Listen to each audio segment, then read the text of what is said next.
The K word has surfaced once again, kind of like a bear coming out of hibernation after winter. He's left the cave, and it seems as though the bear might be rather hungry at the moment, because the K word coming out has caused an uproar, and rightly so, it should.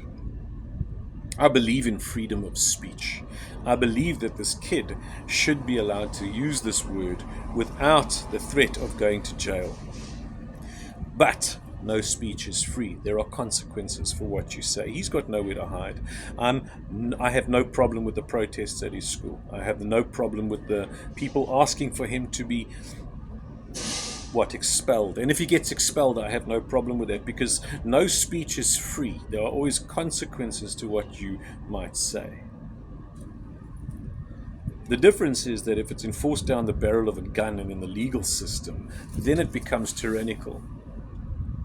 There was an Indian fellow a couple of years back who posted a video on social media and called the president of South Africa the K word a number of times.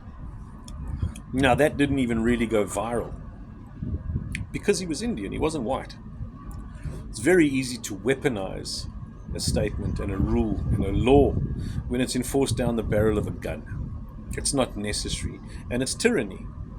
Kill the boer, kill the farmer. I don't believe that those people should go to jail either, even if they are hateful bastards, and even if it is deemed to be hate speech. I don't believe that they should go to jail. Now, if we as society don't like what they have to say, we are free to speak out against it. We are free to protest. We are free to ask them to be expelled from their jobs or whatever it might be. And if it works, it works. That's just society doing its thing. I believe in freedom of speech, but I understand that no speech comes for free. When I was 11, 1982, I went to go visit a friend of mine, and next door there was a girl that we both wanted to go and see. We went to the door, and the lady who worked there wouldn't let us in. And like stupid little idiots that we were at the time, we called her the K word.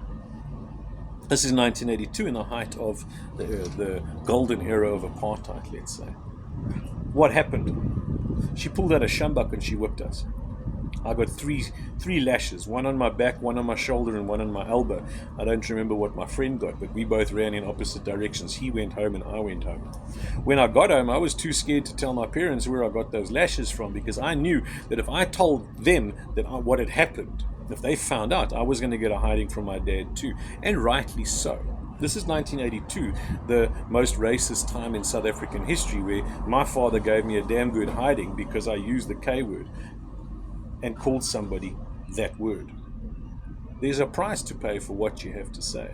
But Vicky Momberg-esque type criminality, going to jail because a person uses the K word, I want to ask, what happens next year when we aren't allowed to say certain things as citizens? What happens to you next year when there's certain things you want to say and now it is criminalized? That's coming.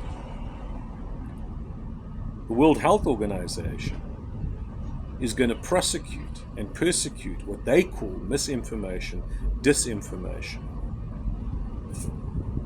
And the government has to enforce it down the barrel of a gun.